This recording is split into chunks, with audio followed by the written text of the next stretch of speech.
All right, welcome back to Black Bear News, where everything is connected. How y'all doing? Good to see you. Thanks for hanging out with me today and every single day on the internets.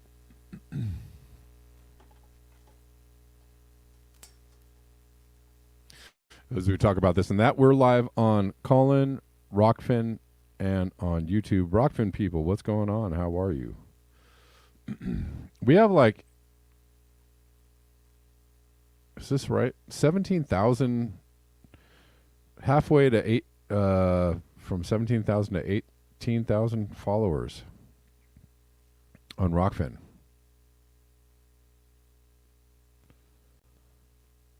That's pretty great. I don't know why there aren't more people watching the show at one time on Rockfin, but but a lot of people are following my channel. So I'm going to assume a lot of people are watching my show after the fact. And if you're watching the show after the fact, like the video or something, okay? Don't ghost watch. Even if you're hate watching, like the video. Do something. Say something.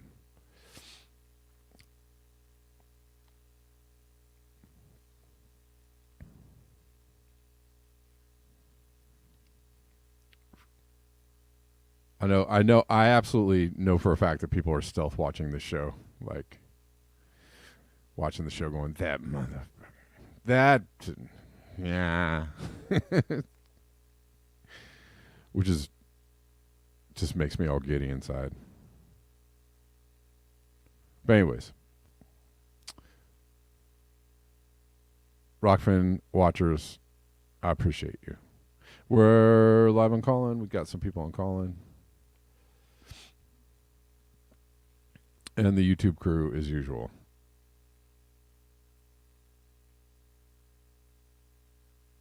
That's true, Scott. It's a difficult time of day for people in the U.S. Sure. I'm just saying I know there's plenty of people that watch this show who do not make themselves apparent that they're watching.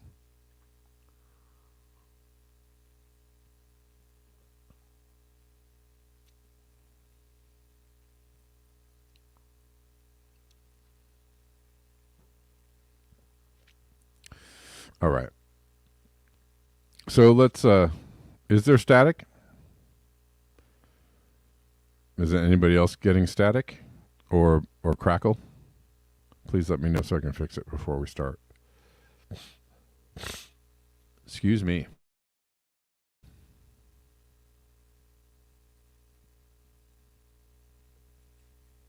Brenda says, I can't always watch the live video. I catch it later and always give a thumbs up. Thank you. Thank you, Brenda. I appreciate it. I'm just saying, with 17,000 followers on the show, I should be getting a lot more thumbs ups. Thumbs ups.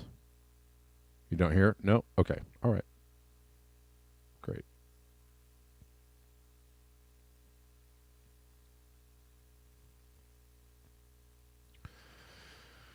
All right. Well, let's get into it, since we're already deeply late.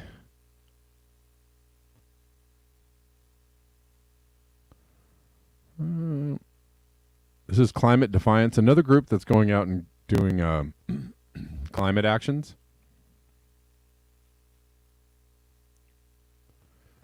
And they are shutting down none other than John Podesta.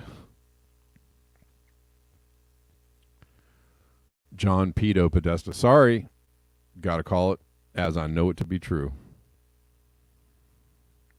All I gotta say is F John Podesta. Don't ever. I see people occasionally, because somehow John Podesta has thinks that he's gonna clean his, burnish his image with being involved in climate change. So now he's become some kind of climate change spokesman. And this is really messed up because climate change is a serious issue. It is an issue that's affecting people, as we speak. It's a thing that is absolutely happening. It's a thing that's absolutely going to be getting worse as the future comes towards us. But I don't know if you all heard the Kim Iverson interview with RFK Jr., which is pretty interesting. She asked him about climate change, and he said, hey, it's a real thing that's happening. However, the wrong people have taken control of the dialogue, the discussion. And that's absolutely true. The wrong people have taken control of the discussion around climate change. That doesn't mean that it's fake. So, it's important to understand the nuance around this, that climate change is not COVID. Not in the way that we know it. And so that was interesting that he said that. He said, hey, the wrong people, Bill Gates and the WEF and other people have taken over the conversation around climate change, and this is not, they're not going to fix it. They're just seeing it as a control mechanism, and that's absolutely true. Anyways, these people shut down John Podesta, and I thought that was great. They said, we just shut down a keynote speech by senior advisor to the president, John Podesta. You know that John Podesta was also a campaign advisor to Hillary Clinton. This man is insidious, and he should be shunned. He should be, I don't even know how he's still in politics, because people should know this person is true evil. True evil. And he shouldn't be anywhere, Anybody that's working with him, doing anything with him should, you should. This person is a bad person. So anyways. And the fact that he's talking about climate change muddies the waters intensely. And I see people on Twitter, one time Roger Hallam retweeted something from John Podesta, and I was like, dude, don't you ever retweet something from John Podesta. And I had to do that today to David Wallace Wells. Roger Hallam I've had on the show, and Roger Hallam knows who I am. And I think that Roger Hallam understands that there's an issue with the people that are taking control of the climate change narrative. Roger Hallam understands that. Some other people may not understand that. So I had to retweet something David Wallace Wells retweeted an article from John Podesta. I said, don't ever retweet John Podesta. Don't you ever platform him, highlight him, treat him as a serious voice on any issue whatsoever. This man is pure evil. And the fact that he's all up in the climate change conversation is repugnant, despicable, disgusting. Anyways, these people are calling him out. There's a lot of people who don't care about the future of the planet that are involved in climate. Deborah Haaland, or Haaland, however you say her name, the current Secretary of the Interior, is just a diversified face on planetary destruction and imperialism. So she, screw her.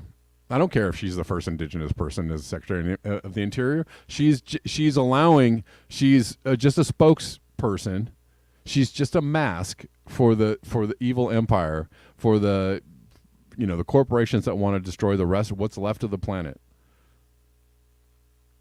So she's a sold out scumbag. It was what I called Tom Hartman the other day. That's what Deborah Haaland is. She's a sold out scumbag. I don't care who she is or what nationality she is or what her skin color is. I don't care. She's a sold out scumbag. It doesn't matter what she has between her legs or anything that's going on. It doesn't matter. She's a sold out scumbag.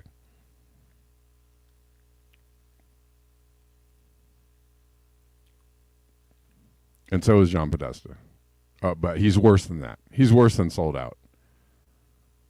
Anyways, addressing a room full of millionaires in a 5-star hotel, Podesta said we can only get to net zero by 2050. So we sang him off the stage nicely.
Nice. They sang him off the stage,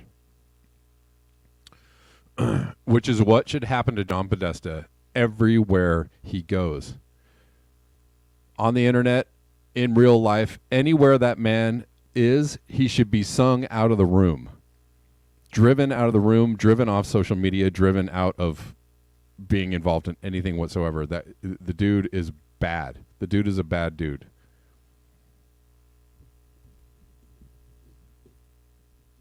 And all you have to do to spend a little time looking into it. If you don't believe me, just spend a few moments, spend a little while looking into it, and then you'll go, "Oh, Jesus." Or read the email dump from WikiLeaks during the 2016 election campaign. The Democratic, the DNC, the emails that got leaked.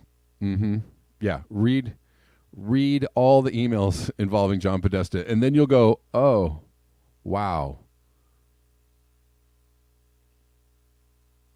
I'm talking about it because people should know about it. You should know about it. Don't go, "Oh, no, that's just no." You shouldn't ever. I'm a serious person. I'm a very serious person when it comes to this stuff, and I'm very serious. You know, I wouldn't be talking about this if it wasn't a real serious problem. So spend a little time investigating what is going on, or just go where I said to go. Read the emails from WikiLeaks and understand who this person is.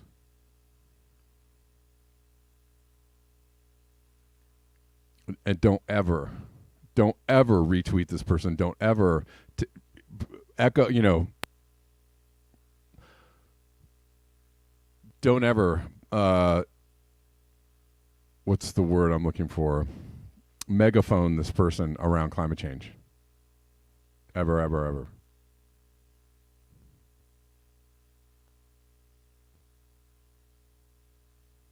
All my climate aware people.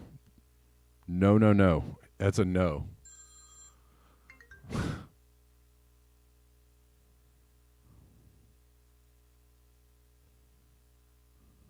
Just so you know, I'm letting you know.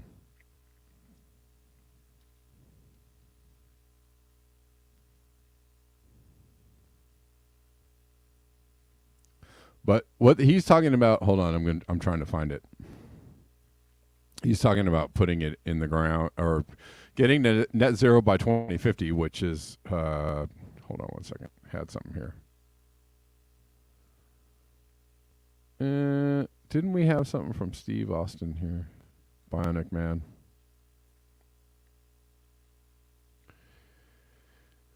Oh, where is it? Here it is. Here's what it looks like to get to net zero by 2050. Global primary energy consumption by source. He says, stop laughing. It could happen. This is where we are now, and this is where we would have to go to get to net zero.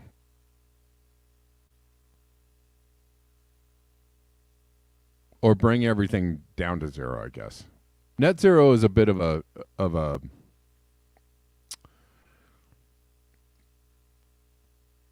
net zero is a bit of a 3-card Monty, right? It's a bit of a misdirect because net is the key word there. Meaning we emit as much as we absorb, right? Or sequester. Net zero, meaning like we emit so little emissions and we sequester so much emissions, you know, that somehow we've zeroed out all the emissions that we're putting out there. But that would still mean literally falling off a cliff.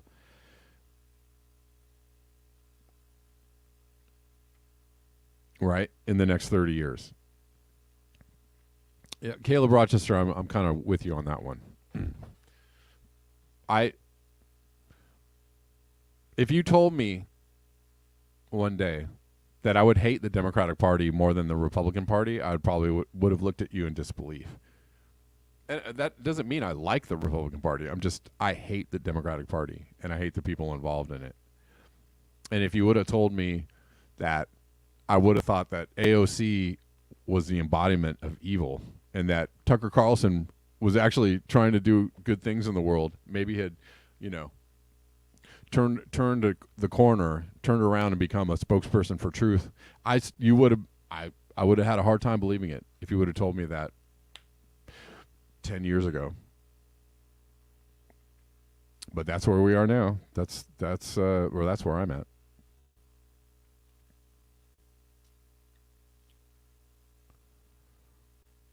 Anyways, he says, you know, don't laugh. It could happen. You know how this could happen? If global industrial civilization collapses. That's about the only way that's going to happen. And that's not, I don't wish for that. I'm not saying, yeah, that's how it's got to go. I actually don't wish for that. That's going to be really ugly for a lot of people. So I actually don't wish that on anybody.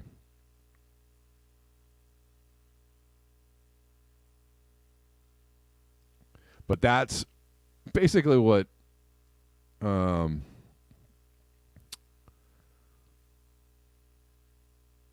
this guy whose name I shall not speak is trying to say that we're going to do. We're going to do it. No, we're not.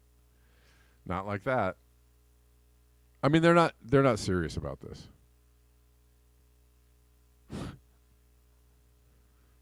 They're not serious about this. Actually, no, John Glad, I don't hate the Dems enough to vote Republican, and that's actually a false argument. That if I hate the Democrats, I absolutely am voting Republican. That doesn't, it's, you know that there's a lot of options in the world. No, I don't hate the Dems enough to vote Republican. I don't. I would probably not vote, or I don't know, go independent or vote green, or I don't know what. There's a lot of options other than, it doesn't have to be either or.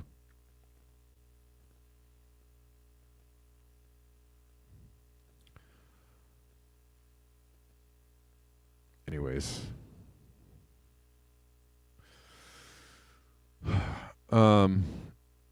Spain there's a lot of pain in Spain. Cordoba already beats its monthly record with 35.1 C, previously 34 C in 2017 and 97. So they beat it by 1.1 C. It should again explode with disconcerting ease on Thursday. It should be 38 C there. Yeah, that's just 4 C warmer than the previous record.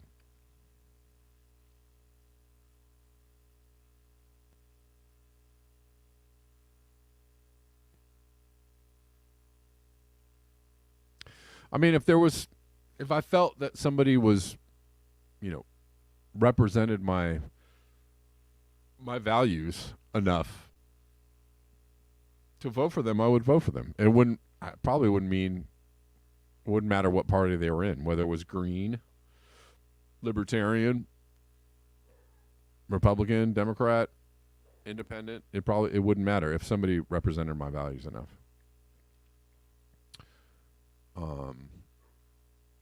And I don't know that anybody in the Republican Party has ever really reached that level for me.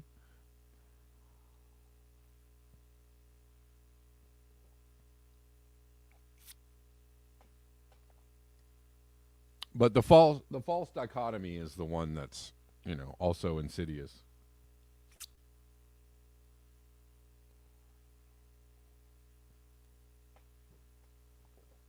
All right, let's keep going.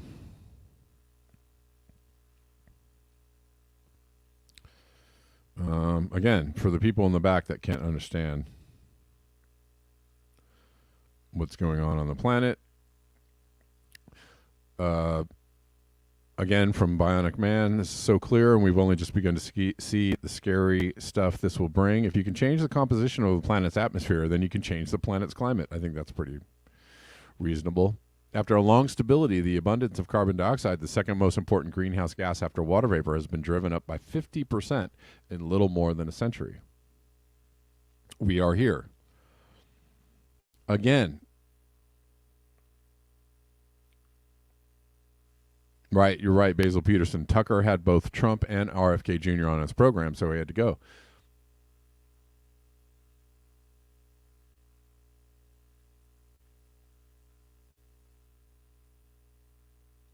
Grateful Dan says Thailand is baking in 100 Fahrenheit degrees, 100 degrees with 80% humidity, which is, rough. Anyways, this is where we're at, and this is what, again, I heard somebody who's supposed to be telling you the truth, slip in a little unscientific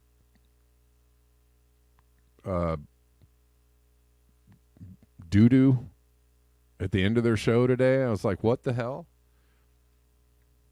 Somebody was like, oh, carbon dioxide is everywhere. It's part of everything. They're trying to regulate this thing that's part of life, and it's everything. And I breathe in carbon and I breathe out carbon, and that's why this is a scam. Well, yeah, dude. Without also including the logic that if you get too much oxygen, it's bad for you. Too much of anything is bad for you. Yeah, oxygen is part of life too. But if you get too much oxygen, it's not going to be good for you. So I love the slipping in of the super illogical argument without any, with just some other dude just saying it. It just dumb as rocks from somebody that's supposed to tell you the truth. Just what the hell? Where's that coming from? Where is that coming from? I have some news for you, Ola Donkey. Biden don't care about global warming either. So there you go. If you think there's a difference, I got a bridge to sell you.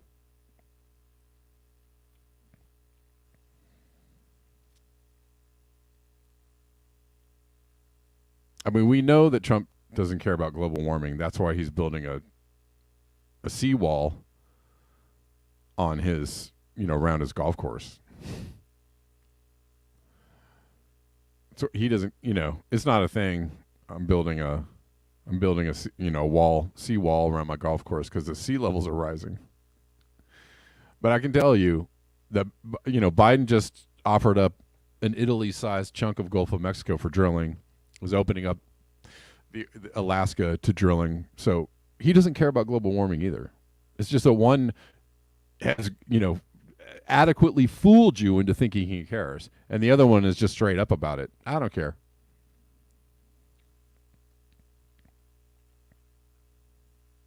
Sometimes people actually appreciate knowing where they stand with somebody more than they appreciate, some people don't like to be lied to.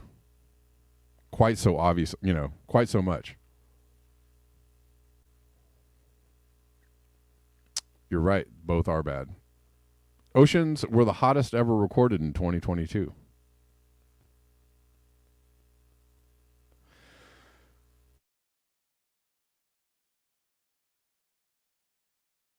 No longer any natural mechanism that can cool our planet, and our planet is now in runaway heating mode. This is from Fenrir. I'm not going to read the article. This is basically for the headline.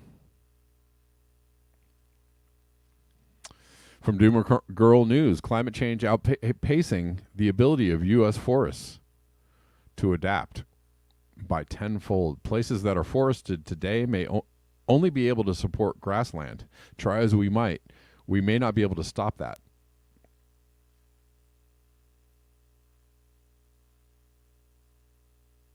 So it may not matter whether we end deforesting.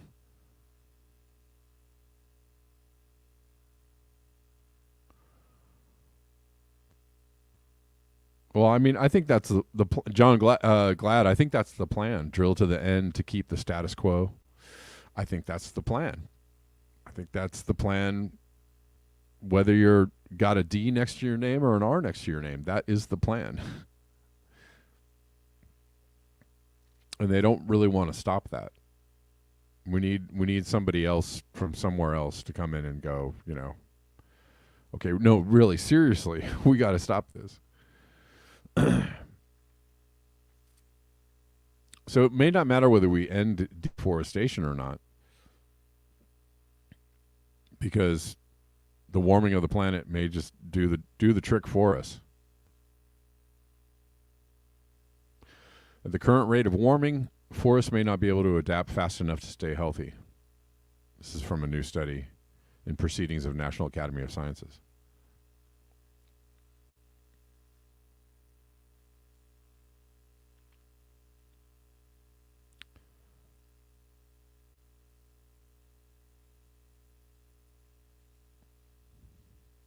The study looked at forests in the western U.S. and found that they are evolving to handle warmer temperatures, something scientists call thermophilization, by becoming increasingly dominated by trees that are better able to tolerate the stress caused by heat and drought.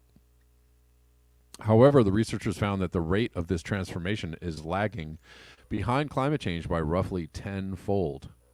That's creating a situation where, the paper said, forest trees are becoming increasingly mismatched with their environment.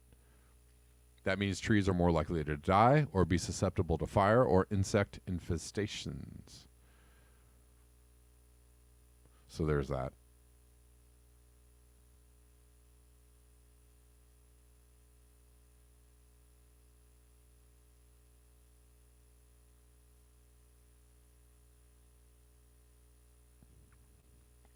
From Doomer Girl News.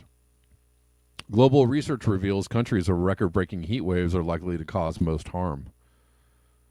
The researchers also caution that statistically improbable or implausible extremes could happen anywhere.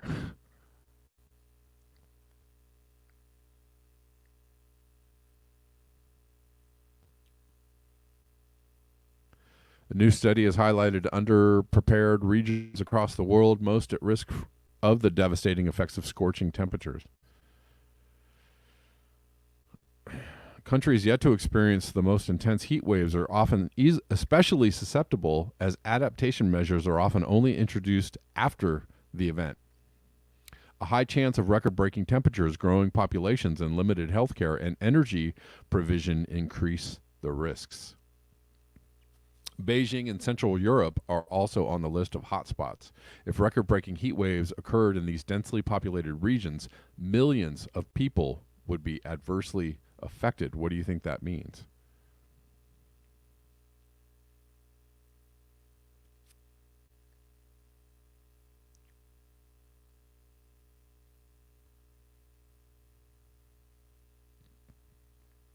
Spain is in a mega drought. Currently, 27% of Spanish territory is classified as in drought emergency or drought alert.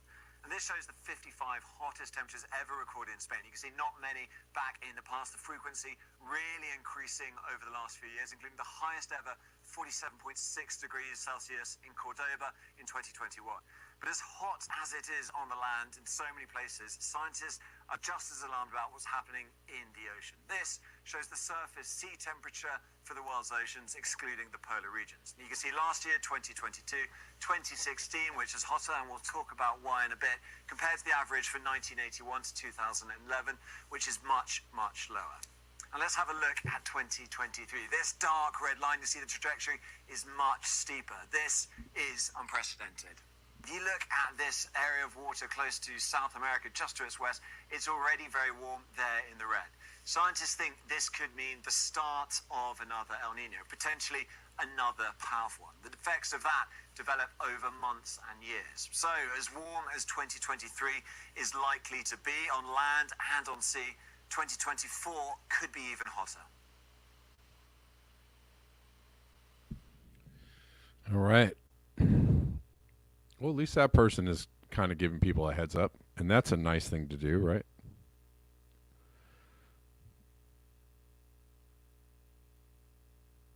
It's a nice thing to do. Let people know what's going on. Central Valley is set to see daytime highs in the 90s by Wednesday. This is in California, translating into upper 70s for highs in the foothills of the Sierra Nevada. For context, Yosemite's average daytime temperature in April was around 63 degrees. So just a bit hotter. It's warming up. It's warming up quick, y'all. I'm telling you. Yosemite snowpack is getting hit with a heat wave. And you know what that means.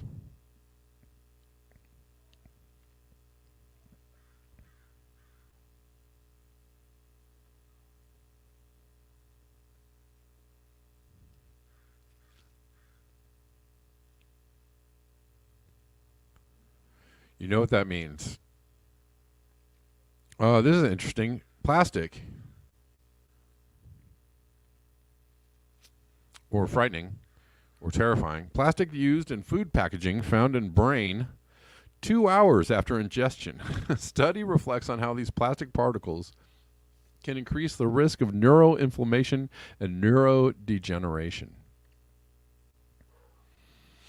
Gotta love it if it's wrapped in plastic. Well, this is from interestingengineering.com. Plastic used in food packaging found in brain 2 hours after ingestion. We have known for a while that microplastics are in our bloodstreams, making their way into our bodies through daily consumables like milk and meat. The foreign presence of micro and nanoplastic particles in our bodies is dangerous for obvious reasons. They can potentially reach remote locations and penetrate living cells. In a scary confirmation of this potentiality, a new study has found that polystyrene, a widely used plastic found in food packaging, could be detected in the brain just 2 hours after ingestion. Wow. The blood-brain barrier is a network of blood vessels and tissue that keeps toxins and harmful substances from reaching the brain. The blood-brain barrier is an important cellular barrier that only allows water, oxygen, general anesthetics, and carbon dioxide to pass into the brain. In the brain, plastic particles could increase the risk of inflammation, neurological disorders, or even neurodegenerative diseases such as Alzheimer's or Parkinson's, said Lucas Kenner, lead author of the study, in a press release.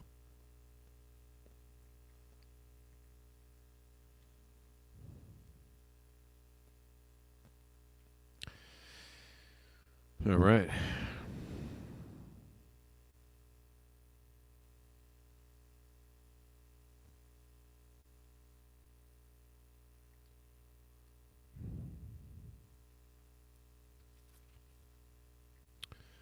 Here's an interesting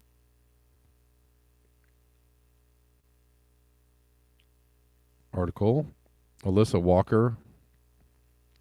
I wrote a eulogy for the refreshingly sensible little electric car that drivers wanted, despite what the increasingly irrational industry will tell you. And I don't know if you guys have noticed this, but yeah. They're really trying to package the electric battery inside of the big fat ass truck for Americans, right? Or the big SUV, the F-150, now fully electric. or these big, or sport SUVs or whatever the hell they call them. Right? Well, we don't want you to give up your big old too big car. So we'll put a big old fat old battery in your big old too big ass car so that you can keep on feeling like I own the road while I'm sitting here in traffic.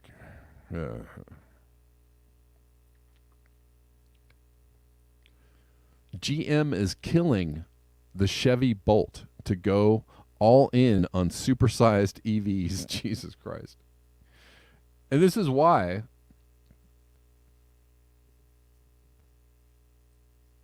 the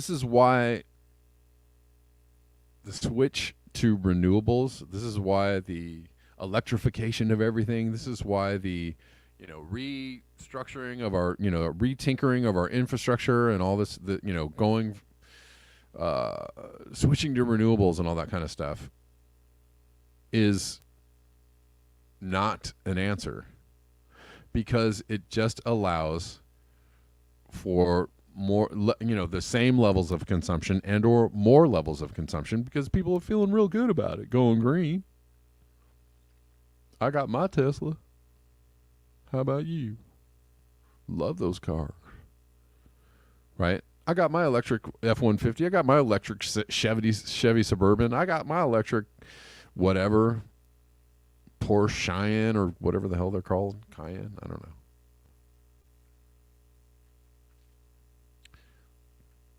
They're just going to make you feel good about continuing to destroy the planet hand over fist at an ever faster pace. That's all it's about. Yes, Kevin does rhyme with Jevin. That's right, Poppy.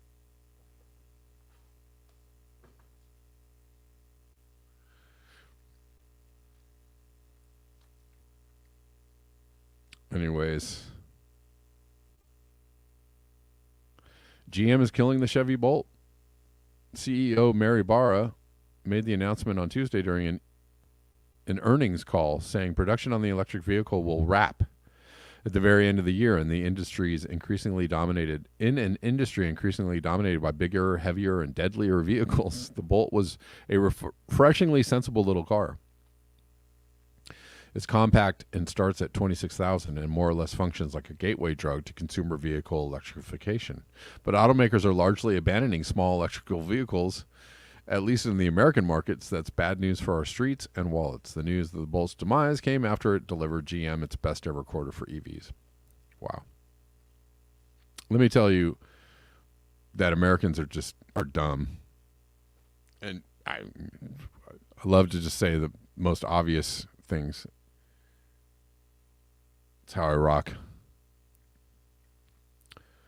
Yeah, but as somebody who's out on the roads in one of the biggest cities in the country, that people just love driving the biggest cars possible, and that's it's just status and power, and this is how we do it. This is just how we do it,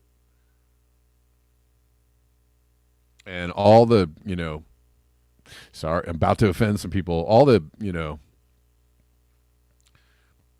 the morons out there driving like their fucking supercharger, Dodge Charger, Mustang,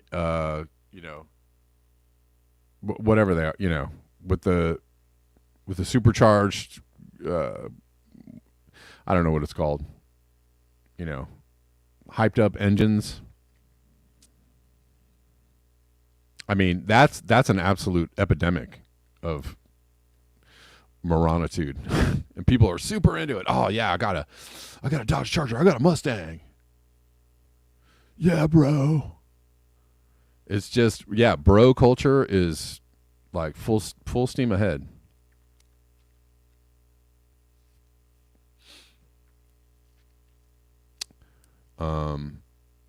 Just celebrate stupidity, because that's what we do. We just celebrate like the dumbest, go for it kind of mentality. Yeah. Oh, it's got a Hemi. It got a Hemi in it. Yeah. Maybe that's what I'm trying to say. Yeah, everybody's driving these cars, even in LA, right? There are now. On the other hand, there are a hell of a lot of Tesla drivers here too, and also Prius drivers. Um, that's also, I mean, we must be the city with the most Tesla drivers in the country as well. That doesn't mean good things for the planet either. It's just more status, and look at me, I got a Tesla. Woo-hoo-hoo. Anyways,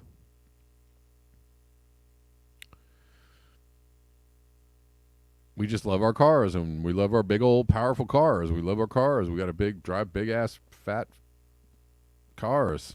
It's just like, Jesus. Give it a rest already.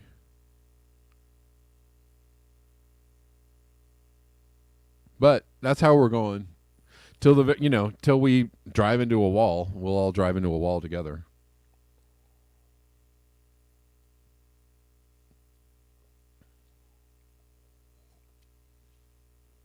What, climate change? I heard that was a hoax. Klaus Schwab. I don't. Anyways, sorry, that was embarrassing. Don't remember where this is from, but it certainly encapsulates my approach to urban planning. Again, from Professor Steve Austin, and this is pretty cool. You have the upside down pyramid, which means what's on the bottom is the most important, and which is, I think I've talked about this before. Whenever they list, in an article like things we can do to help the climate, they always list the dumbest things first, the things that are completely like don't do that, not useful at all, and then they list the best things at the bottom. Try to conserve and don't use too many resources. That's always at the bottom. Do a whole lot less. No, the things at the top are like, build more, switch over to electric vehicles and electric stoves and electric everything. And, right? Buy, more efficient light bulbs. That's always at the top.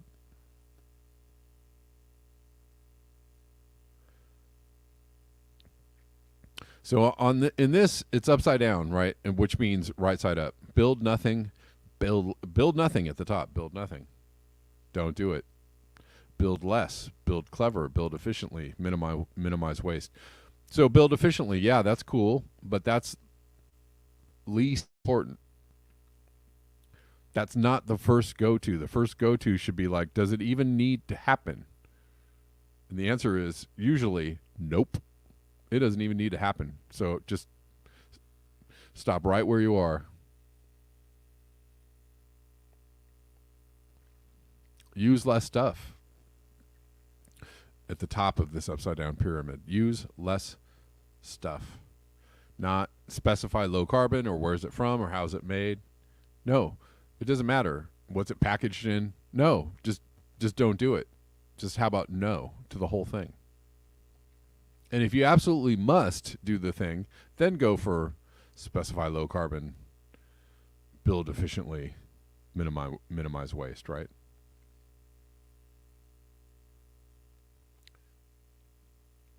Reduce, reuse, recycle, right? And recycle is always at the top. Whoa, I'm recycling. No, actually, you shouldn't have actually bought the thing in the first place, or tried not to buy the thing in the first place, or tried not to buy the thing in the packaging in the first place. Reduce. Reduce is the first, the highest of highest importance. Reduce. Reuse is also pretty cool too. Recycle is, the last thing you want to do. But you still, do it if you can.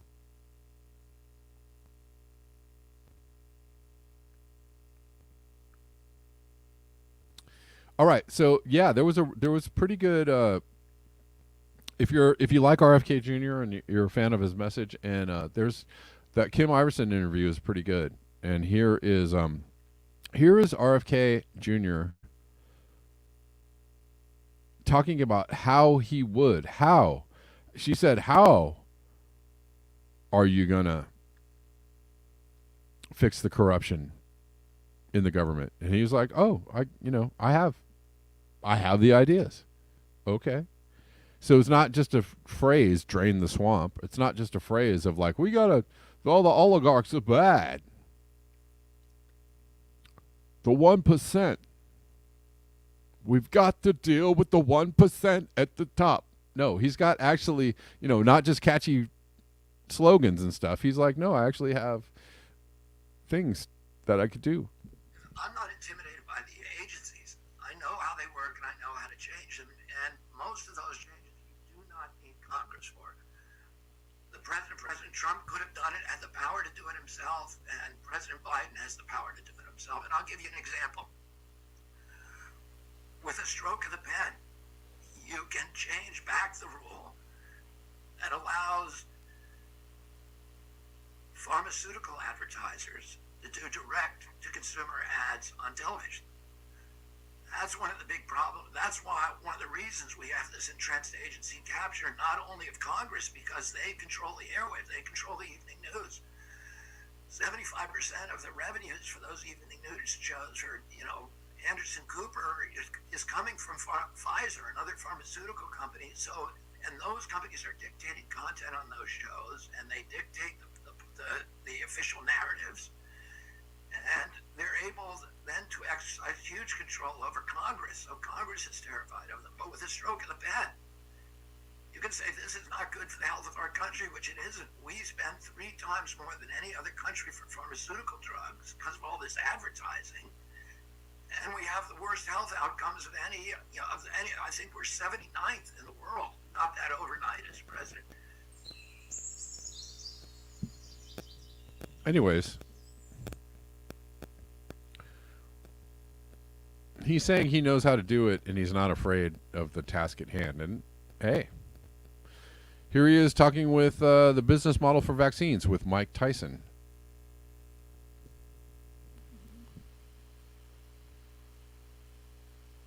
We now have products that nobody knows what the risks are.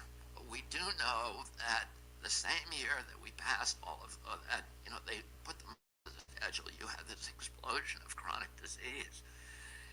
And, our children are now the sickest generation in history.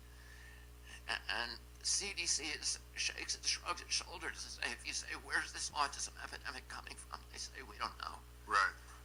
Where is the obesity epidemic coming from? Where is the diabetes epidemic coming from? Why do our kids have peanut allergies, which essentially didn't exist prior to 1989?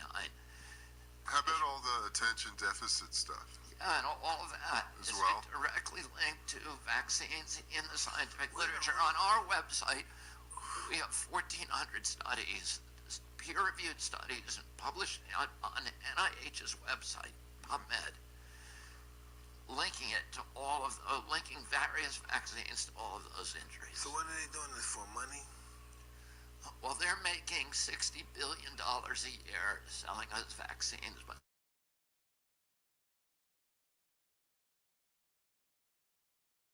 the remedies for the injuries caused by vaccines. Wow. So Ooh, right.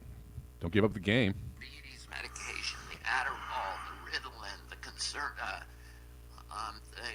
the Advair inhalers, the albuterol inhalers, the anti-seizure medications, all of those. This is a really great business plan for these companies. You make people sick, and then you sell them a lifetime cure. Yep. You make people sick and you sell them a lifetime cure.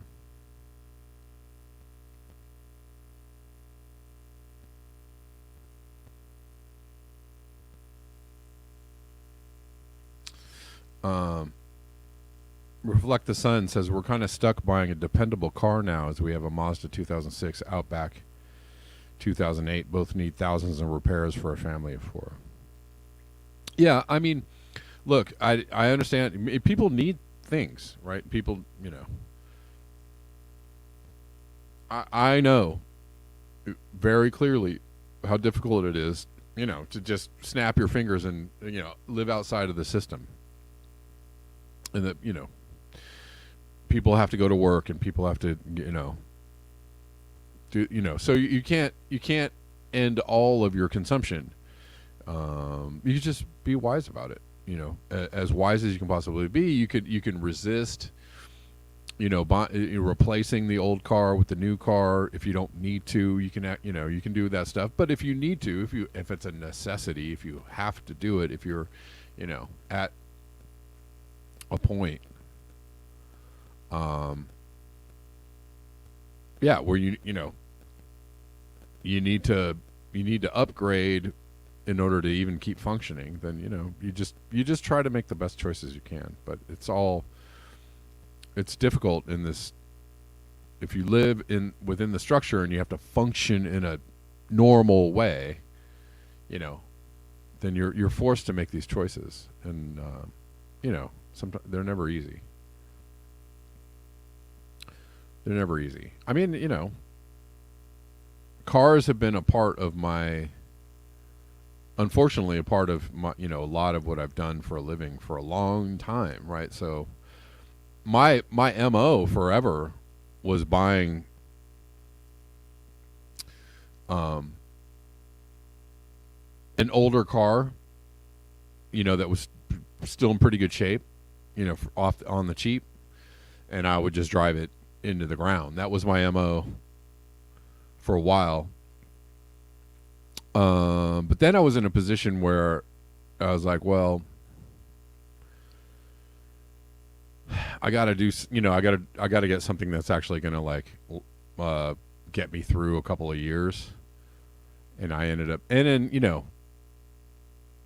buying a Prius, which has lasted me almost 10 years. And I've if you can get all the use out of one particular vehicle that you can get, I've got it out of this Prius, and it's still going. It's a great car. If I'm going to talk about cars, it's a great freaking car. And I have no plans to replace it anytime soon. But if I live in reality, and so if I had to replace it, I'd just have to do my best.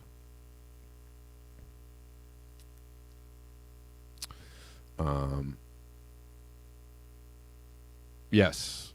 Yeah, mine still gets, many miles to the gallon. So it just seemed to be a better choice overall for everything. I also, had a scooter for a while, but it was so unreliable, and it was like a 2-stroke, also dirty. So it was like, but very efficient in the gas department, but still, it had so many cons that I ended up getting rid of that. And I may actually get another two-wheeled vehicle to even to keep myself out of my car all the time. Because if you can get even smaller than a car, then you can do that. I also have bicycles. I ride bicycles as well. So I try to go as low carbon as I can when I can. It's just that the demands of living in this culture and the society sometimes demand that you're in your frickin' car, which sucks. If I could park my car, let me tell you, one of my favorite times was, I hate to say it because it wasn't a great time for a lot of people, but during the pandemic, I literally parked my car, and the Honda Helix is the best scooter ever made. Okay. Yeah, I'm actually kind of scouting for something. I don't know what. It's not going to happen anytime soon. Probably end of this year, maybe, possibly, but might get another ride. But what was I saying? Electric bike, yes. Ola Donkey. Electric bikes are out there. And a cart. Yep. One of the best times was during the pandemic. I parked my car and didn't drive it. I drove it once a week. literally, maybe a couple times a week, maybe to the store and back. But I drove my car so seldomly during the pandemic that it, accumulated spider webs between times that I drove it. And I absolutely enjoyed those times. I absolutely enjoyed like never having a reason to get in my car, like only very, very, very seldomly and very sparingly would I need to get in my car and go somewhere. And I enjoyed that. I really liked it. And most of what I had to do was local in my area, and I could either bike to what the thing I needed to do, or I could scooter to the thing I needed to do, and I just like left my car just parked. And if I could do that again, I would greatly prefer it. All right, guys, that does it for me. I got a tip here on Rockfin from Jim Garrison. How much for the bridge? Thank you. Would you believe $2,000 down for the bridge? Okay, and we'll work out the payments later. Okay. All right. Thanks, guys. I appreciate you. Y'all know how to support the show and where all the links are at. I'll check my coffees before I leave. No coffees as of yet. But thank you, everyone. Appreciate you. I'll see you tomorrow at the regular time of 12 p.m. Pacific Daylight Time. And until next time, peace.